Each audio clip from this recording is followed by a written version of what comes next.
नमस्कार, स्वागत है आपका आपके अपने चैनल राइजिंग स्टार में। आज का जो टॉपिक है वह टॉपिक है प्रोबेबिलिटी एक्सरसाइज 15.3 जो एलिमेंट से ली गई है। तो एक्सरसाइज करने से पहले हम पढ़ते हैं इंडिपेंडेंट इवेंट। इंडिपेंडेंट इवेंट क्या होती है? Two event associated with a random experiment are said to be independent if the occurrence of one event does not affect the probability of occurrence of the other। यानी कि इसका मतलब पता है क्या है कि एक प्रोबेबिलिटी जो एक घटना है दूसरी घटना से प्रभावित नहीं होती, यही क्या होता है? इंडिपेंडेंट इवेंट होती है। जैसे हम इसको ऐसे भी लिख सकते हैं, probability of A intersection B is equal to probability of A into probability of B. तो तब क्या कहेंगे? इवेंट क्या है? इंडिपेंडेंट।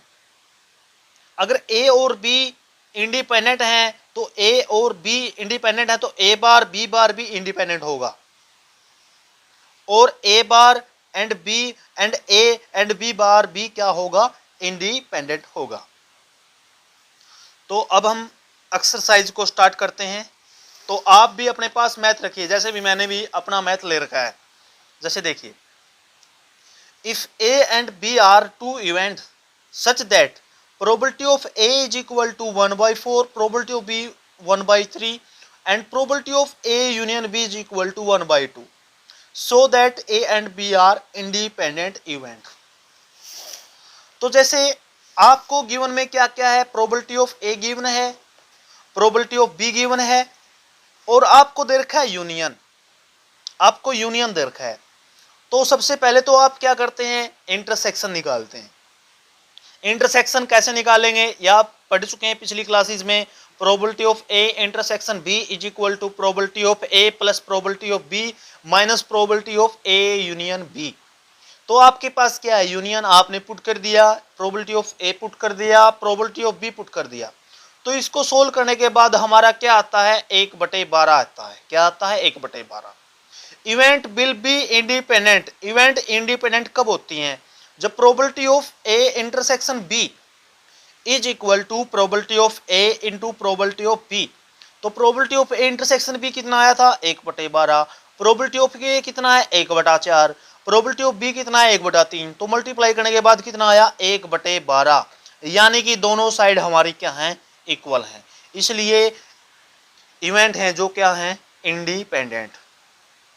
सेकंड क्वेश्चन देखिए, a die is thrown if is the event the number appearing is a multiple of 3 and f is the event number appearing is even, then find whether e and f are independent। तो similarly हम इसको ऐसे करेंगे। जैसे देखिए, e the number appearing is a multiple of 3, f क्या है? Number appearing is even. देखिए, when a die is thrown तो सैंपल स्पेस क्या होता है? 1 2 3 4 5 6 होता है। ई इवेंट क्या है? Multiple of 3। तो डाई में क्या क्या आएगा? 3 आएगा और 6 आएगा। इवन नंबर क्या आएगा? जो एफ इवेंट है 2 4 6। जो इनका इंटरसेक्शन है वो क्या होगा? सिर्फ 6 होगा। क्या होगा? 6। तो probability of E intersection F कितनी आई? 1/6। प्रोबेबिलिटी ऑफ ई कितनी आई? क्योंकि इवेंट टोटल कितनी है? 2 है, 2/6। प्रोबेबिलिटी ऑफ एफ कितनी आई? 3/6, यानी कि 1/2। तो आप जब इनको सोल्व करते हैं आपको पता है इंडिपेंडेंट कब होती है? जब probability E intersection F is equal to probability of E into probability of F होता है, जो कि ट्रू है। ओके, थर्ड क्वेश्चन पे आइए।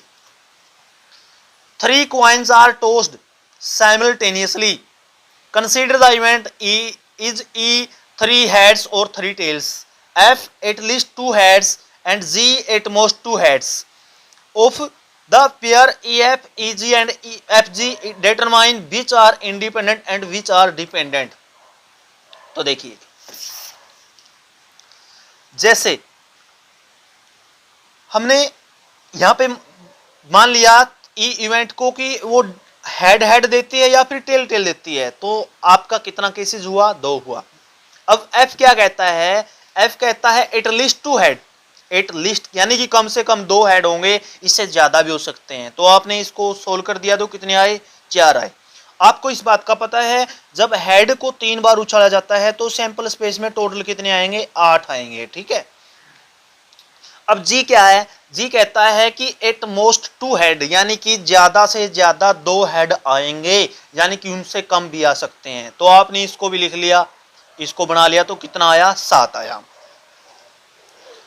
अब सॉल्यूशन कैसे करते हैं, जैसे देखिए प्रोबेबिलिटी ऑफ ई कितना आया, 2/8, कितना आया, 2/8। प्रोबेबिलिटी ऑफ एफ कितना आया, क्योंकि टोटल केस कितने हैं, 4 हैं, 4/8, यानी कि 1/2। प्रोबेबिलिटी ऑफ जी कितना आया, प्रोबेबिलिटी ऑफ जी भी आपका 7/8 आया, क्योंकि टोटल केस कितने हैं, 7। जो जी के टोटल फेवरेबल केस हैं 7, और टोटल केस कितने हैं, वो हैं 8, तो 7/8। अब ई एफ चेक करते हैं, तो प्रो ई इंटरसेक्शन एफ कितना आया, ई इंटरसेक्शन आपका सिर्फ और सिर्फ ट्रिपल हेड आता है। तो probability of E intersection F कितना आया, 1/8। इंडिपेंडेंट के लिए आप कैसे चेक करते हैं, probability intersection F is equal to this and this. Similarly आप इसको ऐसे सोल्व करते हैं, जैसे अगले भी आप, मैं इनको सोल्व नहीं करता, जैसे ई जी एफ जी, ये आप चेक कर सकते हो, ऐसे ही होगा। थर्ड क्वेश्चन देखिए, if P A is equal to 3/5, P B is equal to 1/5, find a P A intersection B if A and B are independent. तो सीधा ही सोल्व कर सकते हैं, क्योंकि इंडिपेंडेंट है तो आप इनकी मल्टीप्लाई कर दीजिए। आपको पता है ए इंटरसेक्शन एफ प्रोबेबिलिटी किसके बराबर होता है, इनकी मल्टीप्लाई के बराबर होता है। सेकंड देखिए, if A and B are two independent events such that probability of A union B, this probability of A is equal to 0.2, probability find probability B, probability B निकालनी है। तो हम क्या करते हैं जी, देखिए A और B इंडिपेंडेंट है, तो इंडिपेंडेंट होगी तो कैसे लिख सकते हैं, आपको पता है, ये मैं बार बार लिख चुका हूं। हमने मान लिया let probability of B x है, और probability of A intersection B कितना होगा, 0.2x। क्यों होगा, क्योंकि आपको पता है probability of A into probability of B intersection के बराबर होता है। तो प्रोबेबिलिटी ऑफ A कितना है, 0.2, प्रोबेबिलिटी ऑफ B कितना है, x कितना है, x। ये हमने माना था। नेक्स्ट में देखिए, ऑल्सो वी नो दैट, हम ये भी जानते हैं probability of A union B किसके बराबर होता है, probability of A plus probability of B minus probability of A intersection B। आपने probability of A union B put कर दिया, इसको पुट कर दिया, A को पुट कर दिया, B वाली प्रोबेबिलिटी को पुट कर दिया, और इंटरसेक्शन को पुट कर दिया। जब आपने इसको सोल्व किया तो x की वैल्यू कितनी आई जी, x की वैल्यू आई जी 3/8। जो x की वैल्यू 3/8 आई, वो किसकी प्रोबेबिलिटी आई है, B की। तो यही हमारा क्वेश्चन खत्म होता है। नेक्स्ट देखिए, question number 6, for two event A and B given that probability of A 0.4, probability of B P and probability of A union B is equal to 0.6, find P so that A and B are independent। ये question बिल्कुल same है जैसे हमने ऊपर वाला question किया है, इस क्वेश्चन को भी हम ऐसे ही करेंगे। यहां पे मैं सेकंड पार्ट को सोल्व करता हूं। ये कहता है A B are mutually exclusive. Mutually exclusive का मतलब क्या होता है, म्यूचुअली एक्सक्लूसिव क्या होता है, अगर ए इंटरसेक्शन बी फाई होता है, अगर ए इंटरसेक्शन बी फाई होता है तो प्रोबेबिलिटी क्या होगी, 0 होगी। म्यूचुअली एक्सक्लूसिव कोई भी इवेंट जब होती हैं जब उनका इंटरसेक्शन क्या होता है, फाई होता है। क्या होता है, फाई। तो जब इनकी प्रोबेबिलिटी निकालेंगे तो क्या आएगी, 0 आएगी। तो सीधा ही फार्मूला यूज होगा, probability of A union B, sorry A intersection B is equal to probability of A plus probability of B. हमने इसको इसमें वैल्यू पुट कर देंगे और हमारा आंसर आ जाएगा। अब क्वेश्चन नंबर देखिए 7।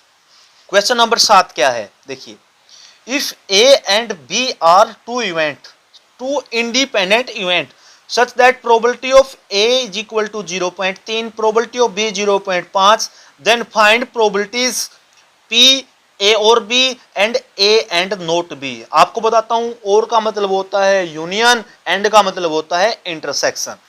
तो जैसे देखिए कैसे सोल्व करते हैं, प्रोबेबिलिटी इंडिपेंडेंट है, आपको पता है ए और बी क्या दे रखी है, इंडिपेंडेंट। इंडिपेंडेंट दे रखी है तो आप क्या लिखोगे, probability A intersection B is equal to probability A into probability B. तो ए और बी का मतलब क्या है, यूनियन। तो यूनियन का फार्मूला हम पीछे पढ़ चुके हैं, वही फार्मूला यूज करेंगे, probability of A plus probability of B minus probability A intersection B. इससे आपका क्वेश्चन हो जाएगा। और सेकंड पार्ट में देखिए, सेकंड पार्ट क्या कहता है, probability A and not be. A and not be मतलब ए तो है बट बी नहीं है, और एंड का मतलब क्या है, इंटरसेक्शन। तो probability A intersection B bar, probability A intersection B bar क्या होता है, probability of A minus probability of A intersection B, ये होता है। इसको मैंने बाय फिगर समझाया, जैसे देखना, आपको चाहिए ए इंटरसेक्शन बी बार चाहिए, यानी कि ए का इंटरसेक्शन कौन होना चाहिए, किसके साथ, बी नोट। बी नोट का मतलब बी नहीं आएगा, बी नहीं आएगा तो बी ये हो गया, तो बाकी कितना बच गया जी, बाकी ये वाला बच गया। तो यही क्या है आपका probability of A intersection B bar. तो probability of A minus probability of A intersection B. A intersection B कैसे आएगा, आपको पता है इंडिपेंडेंट है तो उन दोनों की क्या होगी, मल्टीप्लाई होगी, तब आपका 0.15 आया। जब आप इसको माइनस करेंगे तो आपका कितना आंसर आया, 0.15। 8th क्वेश्चन देखिए, if A and B are two independent event such that so that A bar B bar और आर ऑल्सो इंडिपेंडेंट। अच्छा क्वेश्चन है, इंपॉर्टेंट क्वेश्चन है। जैसे देखिए कैसे सिद्ध करते हैं इसको, देखना, if A and B are independent so that A bar B bar independent. तो सबसे पहले तो आपको पता है ए और बी इंडिपेंडेंट, तो क्या होगा, probability of A intersection B is equal to probability of A into probability of B. आपने सो क्या करना जी, आपने सो ये करना है, probability A bar intersection B bar is equal to probability of A bar into probability of B bar, ये आपने सिद्ध करना है। तो जो स्टार्ट करते हैं हम इससे करते हैं, probability of A intersection B bar. अब इसको हम लिख सकते हैं probability of A union B bar, पूरे का बार। आपको पता है ये किस मेथड के द्वारा हुआ, क्या फार्मूला है, डी मॉर्गन लॉ। कौन सा मेथड है जी, ये डी मॉर्गन लॉ। ये डी मॉर्गन लॉ के द्वारा लिखा गया। डी मॉर्गन लॉ में क्या होता है, अगर यहां यूनियन है तो हम उसका इंटरसेक्शन कर देते हैं और पूरे का बार, अगर यहां इंटरसेक्शन है तो यूनियन कर देते हैं, और अगर यहां यूनियन होता तो हम लिखते प्रोबेबिलिटी ए इंटरसेक्शन बी पूरे का बार। अब आपको पता है ए नोट को क्या करते हैं, एक में से माइनस करते हैं, एक में से माइनस कर दिया। अब इसका फार्मूला भी हम पहले ही लिख चुके हैं, हमें पता है क्या होता है इसका formula, probability of A plus probability of B minus probability of A intersection B. अब इसको खोल दिया तो ये माइनस का हो गया, ये प्लस का हो गया, ये प्लस का हो गया। अब हमने क्या कर लिया, इसको पहले दो को इकट्ठा कर लिया, और यहां से हमने इसी तरीके से जब आप इसको सोल्व करेंगे, जैसे देखना, जब आप इसको सोल्व करते हैं तो probability of A intersection B क्या होता है, आपको पता है इंडिपेंडेंट है। तो इंडिपेंडेंट तो आपने इसकी जगह क्या लिख दिया, मैंने यहां पे लिखा नहीं इसको, मैंने लिख दिया probability of A into probability of B. इसको मैंने ऐसे लिख दिया, probability of A intersection B को क्या लिख दिया, probability of P A plus into में प्रोबेबिलिटी पी बी, इसकी जगह लिख दिया। अब मैंने क्या कर दिया, अब मैंने यहां से प्रोबेबिलिटी ऑफ बी कॉमन ले लिया। प्रोबेबिलिटी ऑफ बी कॉमन लिया तो यहां से एक माइनस पी ए, यहां से जब प्रोबेबिलिटी ऑफ बी कॉमन लिया तो यहां से क्या बचा, एक बचा, और यहां से क्या बचेगा, पी ए बचेगा, क्योंकि इसकी जगह क्या लिख सकता हूं मैं, ये लिख सकता हूं। क्यों लिख सकता हूं, क्योंकि इंडिपेंडेंट इवेंट है। तो प्रोबेबिलिटी ऑफ बी बाहर आया तो एक माइनस पी ए क्या होगा, एक माइनस पी ए, जैसे यहां पे एक minus P A, P B बाहर लेने के बाद एक माइनस पी ए। अब आप फैक्टर देख सकते हैं, एक माइनस पी ए कॉमन आ रहा है, तो यहां क्या बचा, यहां इसके साथ गुणा में कौन है, एक है, एक माइनस पी बी, यानी कि एक माइनस पी ए को क्या लिख सकते हैं, पी ए नोट, और इसको क्या लिख सकते हैं, पी बी नोट। यही हमने क्या करना था, सिद्ध करना था।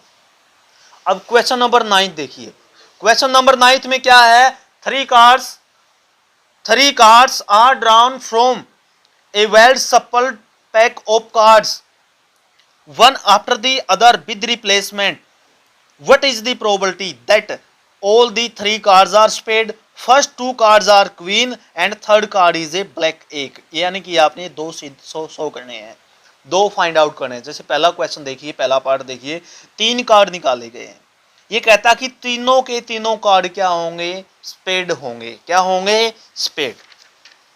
तो देखिए स्पेड, जैसे मान लिया कि ए पे फर्स्ट पे स्पेड आता है, बी सेकंड है और सी थर्ड है, तो प्रोबेबिलिटी ऑफ ए कितना आया, 13/52 आया। क्यों आया, क्योंकि इसने दोबारा इसमें ऐड कर दिया, यानी कि उसको रीशफल्ड करने के बाद से पहले हमने क्या कर दिया, उस जो कार्ड निकाला गया था उसको दोबारा फिर उसमें रीशफल्ड कर दिया है। तो अगले की भी 13/52, उससे अगले की भी कितनी आएगी, 13/52। ऐसी क्यों आई, क्योंकि रिप्लेसमेंट क्या कर दिया, विद रिप्लेसमेंट।